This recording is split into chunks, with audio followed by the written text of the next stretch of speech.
তো আমরা তো দেখতে পাচ্ছি সেই হাসিনার কাঠামোতে এই রাষ্ট্রকে তারা ফিরে নিয়ে যেতে চায়। আজকে যে তিনজন শিক্ষার্থী অনশনে বসেছে তারা শুধু তিনজন না, তাদের সাথে বাংলাদেশের সকল নাগরিকরা আছে। প্রতিষ্ঠানগুলো সংস্কারের যে অধ্যাদেশ সেগুলোর বাতিলের সুপারিশ করেছে। বিচারক নিয়োগ প্রক্রিয়ার যে অধ্যাদেশ, বিচার বিভাগকে স্বাধীন করা, শক্তিশালী করার জন্য যে অধ্যাদেশ সেটা তারা বাতিলের সুপারিশ করেছে।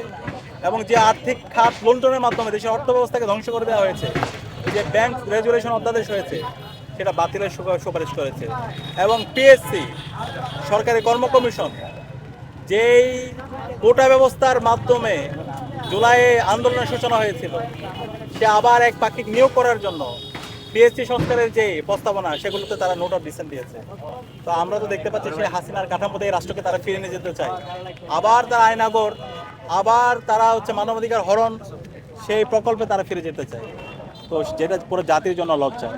তো সেই অন্যায়ের বিরুদ্ধে প্রতিবাদ জানানোর জন্য আজকে সাদিক, ঢাকা বিশ্ববিদ্যালয়ের শিক্ষার্থী সাকিব এবং প্রাইভেট বিশ্ববিদ্যালয়ের শিক্ষার্থী শাহিন অনশনে বসেছে।